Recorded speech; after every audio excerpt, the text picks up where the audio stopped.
One of the mandates of Icon Audiobooks is to introduce and in some cases reintroduce people of all generations to the inspirational, classical, spiritual literature of the ages.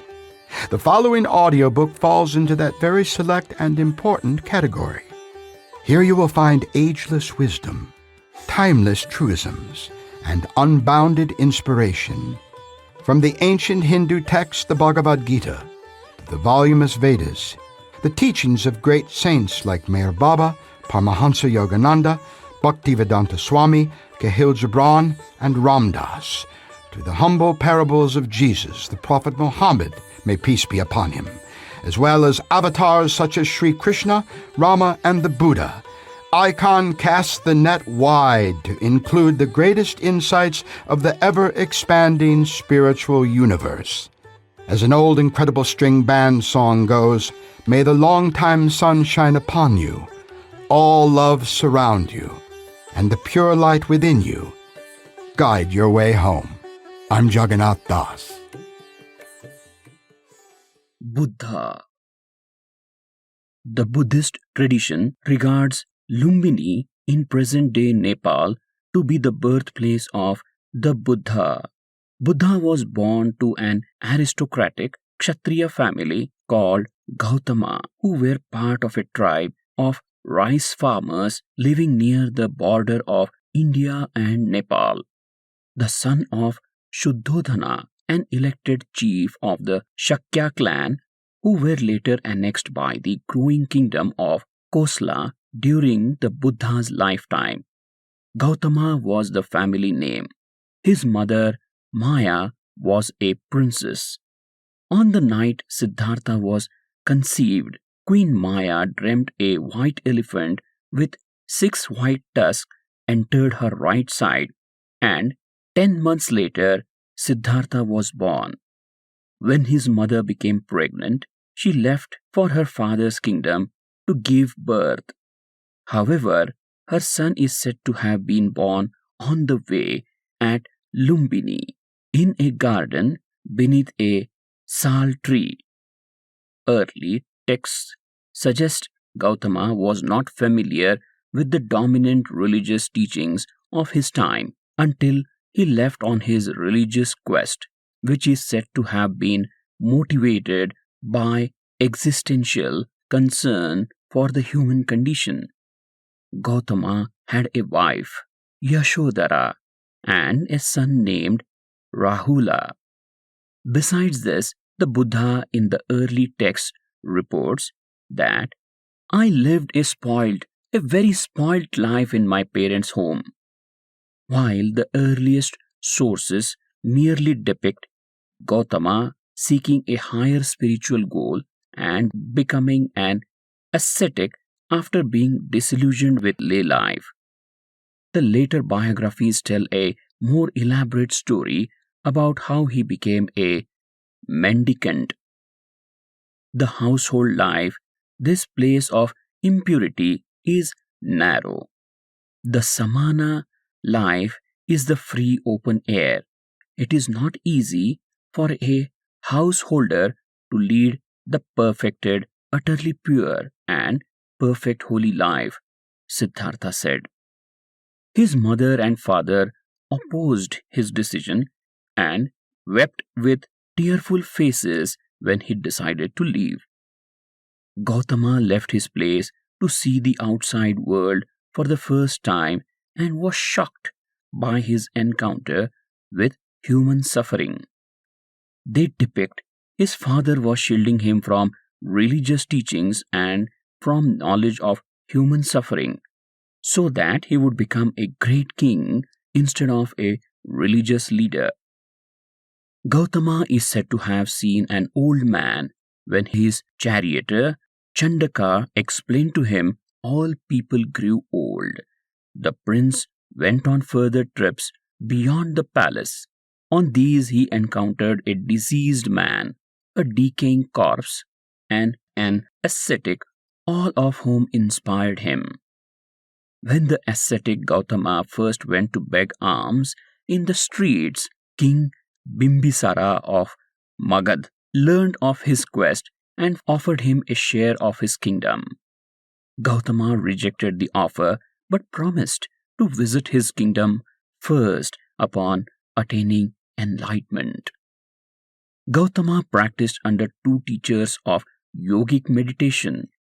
However, he felt unsatisfied by the practice because it does not lead to revulsion, to dispassion, to cessation, to calm, to knowledge, to awakening, to nibbana, and moved on to become a student of Udraka Ramaputra.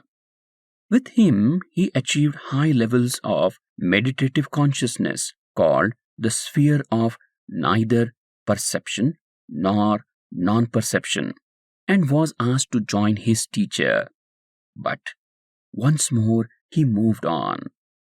After leaving his meditation teachers, Gautama then practiced other severe ascetic techniques. These included minimal food intake, different forms of breath control, and forceful mind control. He became so emaciated that his bones became visible through his skin. After realizing that meditative dhyana was the right path to awakening, Gautama discovered the middle way, a path of moderation, away from the extremes of self indulgence and self mortification, or the Noble Eightfold Path. His break with asceticism is said to have led his companions to leave him, since they believed he had abandoned his search and had become undisciplined. Following his decisions to stop extreme ascetic practices, Gautama sat down to meditate with the determination not to get up until full awakening has been reached. This event was said to have occurred under a peepal tree known as the Bodhi tree in Bodh Gaya, Bihar. At a path of this point, he remembered a previous meditative experience he had as a child, sitting under a tree while his father worked. This memory leads him to understand that meditation is the path of awakening. Gautama thus became known as a Buddha or awakened one. The title indicates that unlike most people who are asleep, a Buddha is understood as having woken up to the true nature of reality and sees the world as it is. A Buddha has achieved liberation, also called nirvana, which is seen as the extinguishing of the fires of desire, hatred, and ignorance that keep the cycle of suffering and rebirth going. According to various early texts, a Buddha has achieved three higher states: remembering one's former abodes or past lives, the divine eye, which allows the knowing of others' karmic destinations, and the extinction of mental intoxicants. The Buddha sat for 7 days under the Bodhi tree, feeling the bliss of deliverance. He continued to meditate and contemplated various aspects of the Dharma while living by the river. Immediately after his awakening, the Buddha hesitated on whether he should teach the Dharma to others. He was concerned humans were so overpowered by ignorance, greed, and hatred that they could never recognize the path, which is subtle, deep, and hard to grasp. However, the god Brahma convinced him, arguing that at least some with little dust in their eyes will understand it. The Buddha relented and agreed to teach. Buddha then taught them the first sermon, the teaching of the Noble Eightfold Path, as the middle path, aloof from the two extremes of sensual indulgence and self mortification. After the first sermon, the ascetic Kondana became the first liberated being and the first Buddhist monk. The Buddha then continued to teach other ascetics and they formed the first Sangha, the company of many Buddhist monks. After the Buddha's community grew to around 60 awakened monks, he instructed them to wander on their own, teach, and ordain people into the community for the welfare and benefit of the world. For the remaining 45 years of his life, the Buddha is said to have traveled in the Gangetic plain in what is now Uttar Pradesh, Bihar, and southern Nepal, teaching a diverse range of people from nobles to servants, ascetics, householders, murderers, and cannibals. The Sangha traveled through the subcontinent expounding the Dharma. The Buddha's Sangha continued to grow during his initial travels in North India. The early texts tell the story of how the Buddha's son, Rahula, joined his father when the Buddha visited his old home. Over time, others joined the order, such as Buddha's cousin Ananda, Anuruddha, Uppali the barber, the Buddha's half brother Nanda, and Devadatta. Meanwhile, the Buddha's father Shuddhodana heard his son's teachings and converted to Buddhism. As the Buddha continued to travel and teach, he also came into contact with members of other sects. There is evidence from the early texts Buddha encountered some of these figures and critiqued their doctrines. The Buddha experienced illness during the last months of his life, but initially recovering. It also depicts him as stating that he could not promote anyone to be his successor. When Ananda requested this, the Mahaparinibbana records his response as follows: Ananda, why does the order of monks expect this of me? I have taught the Dhamma, making no distinction of inner and outer. The teacher has no teacher's fist in which certain truths are held back. If there is one who thinks, I shall take the charge of the order, or the order is under my leadership, such a person would have to make arrangements about the order. I have reached the term of life. I am turning 80 years of age. Just as old cart is made to go by being held together with straps, so the body is kept going by being bandaged up. Therefore, you should live as islands unto yourself.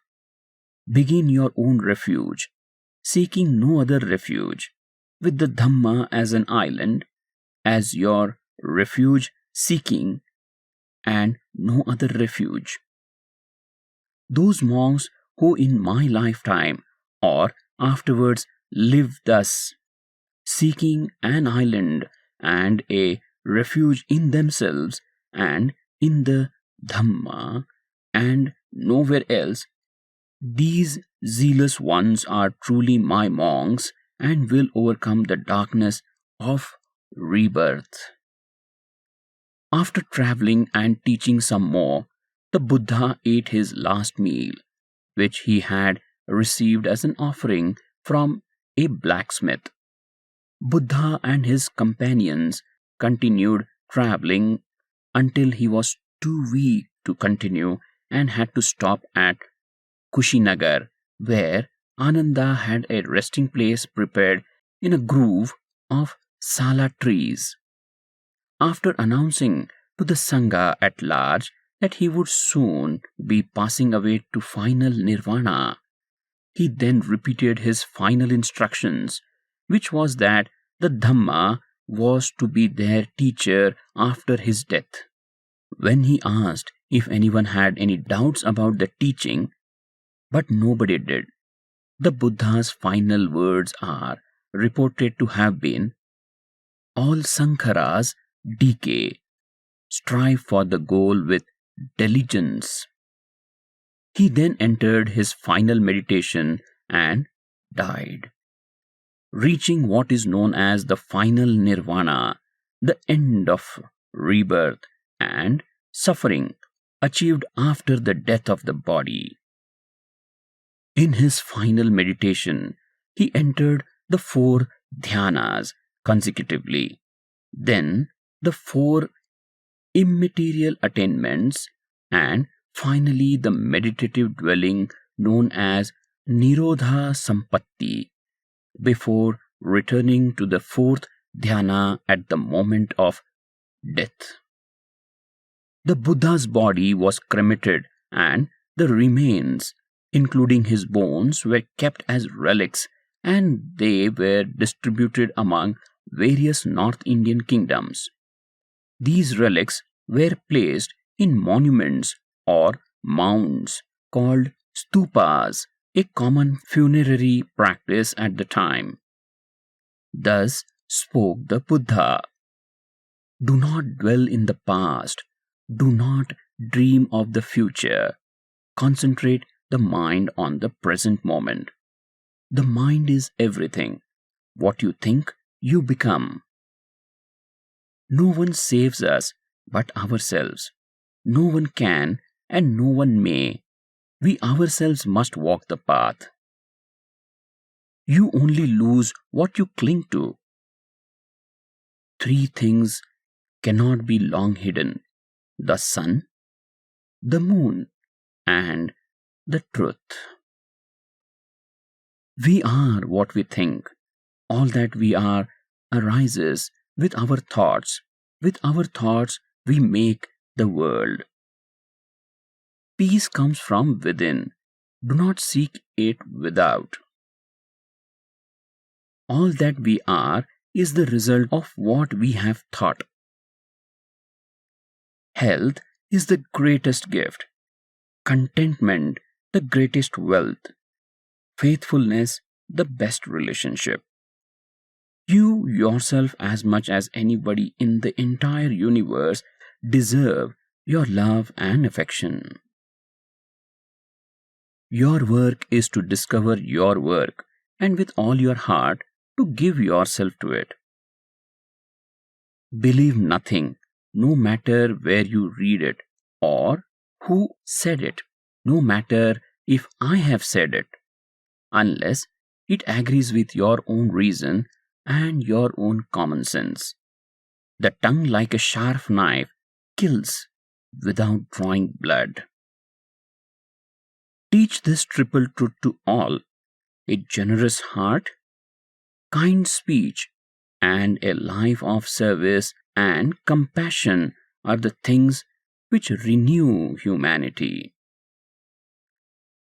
To abstain from lying is essentially wholesome. Avoid evil deeds as a man who loves life avoids poison. Holding on to anger is like drinking poison and expecting the other person to die. What you think, you become. What you feel, you attract. What you imagine, you create. There are only 2 mistakes one can make along the road to truth: not going all the way and not starting. No one saves us but ourselves. No one can, no one may. We ourselves must walk the path. If a man's thoughts are muddy, If he is reckless and full of deceit, how can he wear the yellow robe? Whoever is master of his own nature, bright, clear, and true, he may indeed wear the yellow robe. Anger will never disappear so long as thoughts of resentment are cherished in the mind. Anger will disappear just as soon as thoughts of resentment are forgotten. For soon the body is discarded. Then what does it feel? A useless log of wood. It lies on the ground. Then what does it know? Your worst enemy cannot harm you as much as your own thoughts, unguarded. But once mastered, no one can help you as much, not even your father or your mother. One should strive to understand what underlies sufferings and diseases and aim for health and well being while gaining in the path. If you are quiet enough, you will hear the flow of the universe. You will feel its rhythm. Go with this flow. Happiness lies ahead. Meditation is key. Peace comes from within. Do not seek it without. Those who are free of resentful thoughts surely find peace. There has to be evil so that good can prove its purity above it. To conquer oneself is a greater task than conquering others. The whole secret of existence is to have no fear. Never fear what will become of you. Depend on no one. Only the moment you reject all help are you freed. Everything that has a beginning has an ending. Make your peace with that, and all will be well. The root of suffering is attachment. You cannot travel the path until you have become the path itself. The only real failure in life is not to be true to the best one knows. Purity or impurity depends on oneself. No one can purify another. However many holy words you read, however many you speak, what good will they do if you do not act upon them? If you light a lamp for somebody, it will also brighten your path. If we could see the miracle of a single flower clearly, our whole life would change. Those who have failed to work towards the truth have missed the purpose of living. In separateness lies the world's greatest misery. In compassion lies the world's true strength. If you find no one to support you on the spiritual path, walk alone. There is no companionship with the immature. Work out your own salvation. Do not depend on others. However many holy words you read, however many you speak, what good will they do if you do not act on upon them? All wrongdoing arises because of mind. If mind is transformed, can wrongdoing remain? It is a man's own mind, not his enemy or foe, that lures him to evil ways. We are shaped by our thoughts. We become what we think. When the mind is pure, joy follows like a shadow that never leaves. There is nothing so disobedient as an undisciplined mind, and there is nothing so obedient as a disciplined mind. Your worst enemy cannot harm you as much as your own unguarded thoughts. You will not be punished for your anger. You will be punished by your anger. To understand everything is to forgive everything. Wear your ego like a loose fitting garment. People with opinions just go around bothering one another. Speak or act with an impure mind, and trouble will follow you. In the sky, there is no distinction of east and west. People create distinctions out of their own minds and then believe them to be true. The secret of health for both mind and body is not to mourn for the past, worry about the future, or anticipate troubles, but to live in the present moment wisely and earnestly. To keep the body in good health is a duty, otherwise, we shall not be able to keep our mind strong and clear. There is nothing more dreadful than the habit of doubt. Doubt separates people.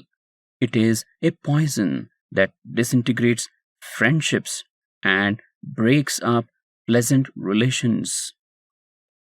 It is a thorn that irritates and hurts. It is a sword that kills. If the problem can be solved, why worry? If the problem cannot be solved, worrying will do you no good.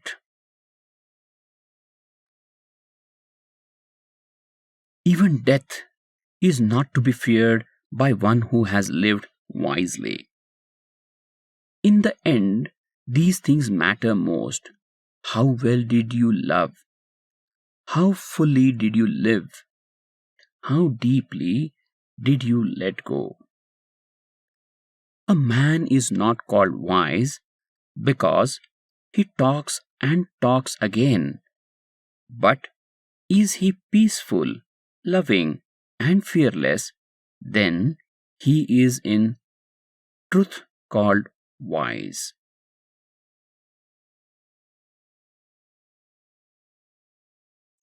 Even as a solid rock is unshaken by the wind, so are the wise unshaken by praise or blame. It is better to travel well than to arrive. Pain is certain, suffering is optional.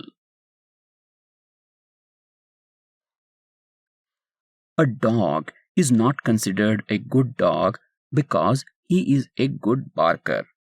A man is not considered a good man because he is a good talker. Remembering a wrong is like carrying a burden on the mind.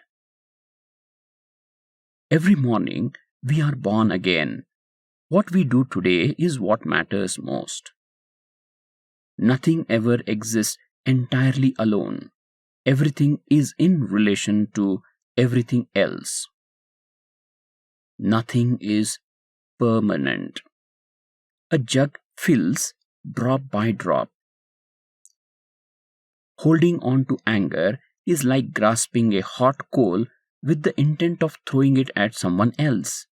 But you are the one who gets burned. One moment can change a day. One day can change a life. And one life can change the world.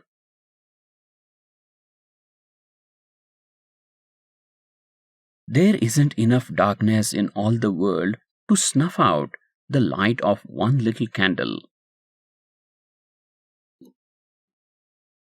Imagine that every person in the world is enlightened but you. They are all your teachers, each doing just the right things to help you. If you are facing in the right direction, all you need to do is keep on walking.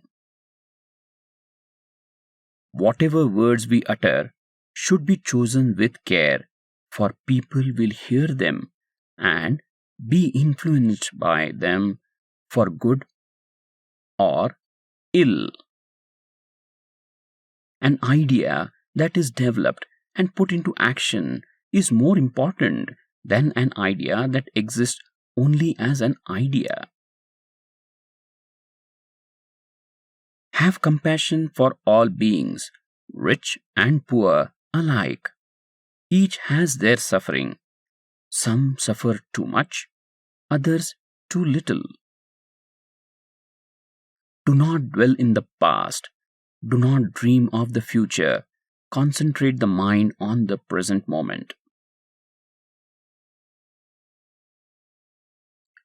If anything is worth doing, do it with all your heart. On life's journey, faith is nourishment. Virtuous deeds are a shelter. Wisdom is the light by the day, and right mindfulness is the protection by night. If a man lives a pure life, nothing can destroy him.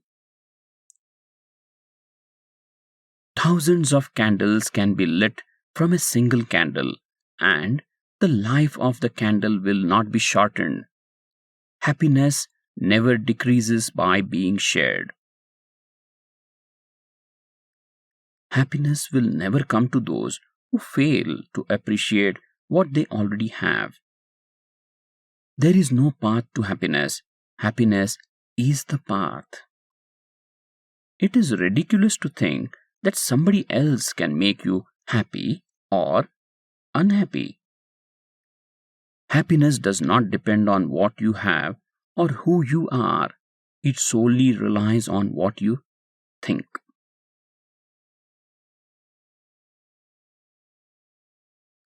A disciplined mind brings happiness.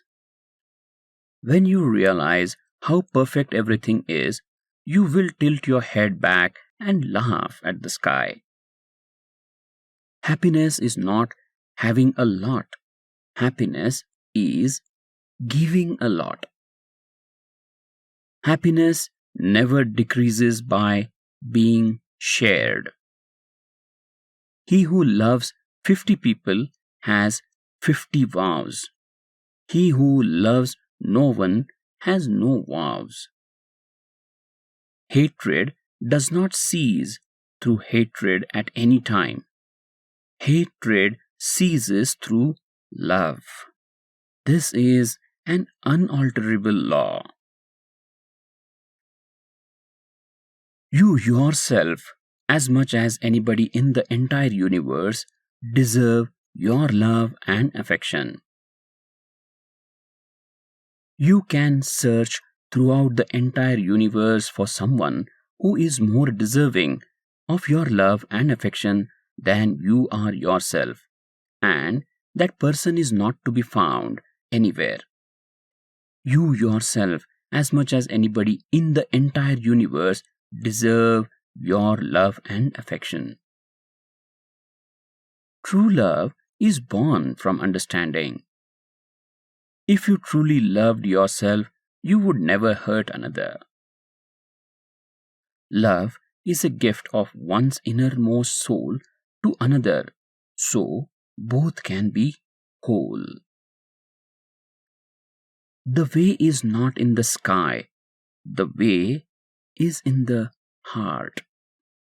Raj Ras was born in India, an accomplished orthodontist and a teacher on the subject in Mumbai for more than 25 years. He moved to the United States in 2018 to pursue his further dreams. Being an educator made him develop skills as a storyteller who would get his listener to accept him as an advisor and get them into rapt attention. always leaning towards spiritual learning and strong philosophies, made him attain a unique attitude towards life. This attitude also percolated in his unique quality and texture of voice, which he is strongly developing as a narrator. He attributes his journey in life to the blessings of Lord Shaddai. This gentle spiritual attitude also showed up in his unique quality of voice, which is strongly developing as a narrator. Jagannatha Das, A Brief Life Sketch. You Will Go Back to Godhead, Srila Prabhupada to Jagannatha Das, Summer 1971. My blessings to you for your work. Ramdas, 1973. I'm really behind what you're doing. More power to you. Timothy Leary, 1995. Jagannath really knows how to get a project done well. Mukunda Das Goswami, 1995. Born on September 11, 1953 in Rochester, New York, Jagannath grew up in the 1960s, an enthusiastic hippie of the highest order. Traveling around the world on his own from the age of just 13, touching down at such celebrated counterculture hotspots as Haight-Ashbury, Woodstock, the Isle of Wight, swinging London, and the East Village, Dasa was sold on the apparent virtue of the peace and love philosophy of the counterculture. In 1970, he became interested in the science of devotional yoga, or bhakti, and spent many years drifting between a life of discipline and meditation to the outer limits of sex, drugs, and rock and roll. In November of 1972, he met his wife, Brenda Black, at a community college in Tampa, Florida. She later took the initiated name Vrindarani Devi Dasi. Forsaking drugs and meat in the mid-70s, Jagannath became a well-known figure in the Ybor City art scene in Tampa, and later tucked himself away for 5 years in the wilds of western New York State, writing poetry, having babies, and solidifying his growing mindset to not only try and live the one-pointed life of a bhakti yogi, but impart the dynamic art to others. In 1980, he met His Divine Grace Bhakti Hirde Mangal Niloy Goswami Maharaj in Toronto, and along with his wife took initiation into the Sankirtan movement of Lord Chaitanya Mahaprabhu some 2 years later. Their new respective spiritual names were Jagannatha Das and Vrindarani Devi. In between this landmark, the couple met and/or studied the teachings of His Divine Grace A.C. Bhaktivedanta Swami Prabhupada, Baba Ram Das, Timothy Leary, and Paramahansa Yogananda. Gradually, the day-to-day reality of having to provide for a growing family, coupled with the highly artistic, contemplative nature of his work, ultimately convinced Jagannath to make a firm decision to follow the path of Gaudiya Vaishnavism to its logical conclusion. One of the early highlights for sometimes actor Jagannath was his portrayal of the marvelous magical Burger King and Ronald McDonald for the respective hamburger conglomerates, a strange turn for the confirmed ethical lacto-vegetarian. But Das, who had been acting professionally from the age of 12, considered the offbeat assignment simply another theatrical opportunity. Traveling throughout New England in the summer of 1978 with the top-drawer Burger King Roadshow, he experienced something very close to old-time vaudeville, appearing in tiny towns all around the Cape. In 1980, he was chosen from over 400 actors to play the part of Ronald McDonald for Canada. It was to be the official beginning of his grown-up career. Moving his family to the ethnic suburbs of Scarborough, Ontario, he stayed with McDonald's of Canada for exactly 1 year, and then left in disgust after witnessing what he considered to be the purposeful manipulation of children via the McDonald's advertising juggernaut. Further, as a person of conscience, the idea of promoting meat eating to thousands of innocent young minds was not only repugnant, but karmically frightening. In the spring of 1984, Jagannath, desperate for a job, looked in the yellow pages under P for publisher, rang the first one he saw, and was offered a 3-country publishing deal for his first book, The Beatles: A Celebration, that very afternoon. It was to be a major turning point. After moving back to Niagara County, New York in 1986, Jagannatha and Vrinda established the new Navadvip Vaishnava community in 1993 on 12-plus acres along the pastoral banks of the Erie Canal in Lockport. Legally incorporated in September of 1996 under the name of Shri, the Spiritual Realization Institute, the ambitious project was an international resource for those interested in the Vedic arts and sciences, as well as a fully functioning educational and cultural institution. Perhaps the greatest personal challenge met by Das was his solitary trek to India on pilgrimage in May of 1996. Landing in Delhi in the early morning, he braved the rigors of the accident-strewn Agra Road, ending up in the holy township of Vrindavan, the place of Sri Krishna's transcendental pastimes some 5,000 years ago. From there he journeyed north from Delhi to Hardwar, where he bathed in the holy Ganges for the first time, before moving on to the peaceful village of Rishikesh in the foothills of the Himalayas. Asked to describe the most meaningful thing about his first trip to India, he had this to say: "I used to lie in my bed in the ashram in Vrindavan, listening to the sounds of the early morning. All at once I could hear peacocks crying, bells ringing, beating drums, monks chanting, people laughing, and the clatter of horses' hooves on the cobblestones. In Vrindavan, the flowers bloom very early before daylight, so the air is filled with the perfume of flowering trees and plants of every description. I remember getting up at dawn once and watching a little barefoot girl of about 5 or 6 walking under the shaded canopy of the towering trees which lined Raman Reddy. Coming to a rather ordinary-looking oak, she reached up, touched it gently with her right hand, and then put her fingers to her forehead. She then bowed down in the red dust in front of the ancient tree. It was a wonderful, inexplicable, unimaginable event, until I realized that in India, the trees, the rivers, the mountains, the animals, everything, even a tree is holy. While in America, very little but the almighty dollar was." By 2020, Jagannath Das has penned over 40 internationally best-selling biographies, published in over 15 languages, including Japanese, German, Italian, Dutch, and Spanish. In addition, following a chance encounter in 1995 with West Coast music company CEO Michael McLean of Delta Music in Santa Monica, California, Jagannath signed on to produce a series of spoken word CDs and cassettes. 1,000 audiobooks later, he's still at it. Today, Jagannath is a popular writer, producer, and narrator of audiobooks internationally, even starting his own company, Icon Audio Arts, in the early 2000s. Although his wife passed away unexpectedly in 2017, Jagannath remains true to the Vaishnava culture which both of them dedicated their lives. This, then, is a little bit about Jagannath Das. Hari Om Tat Sat.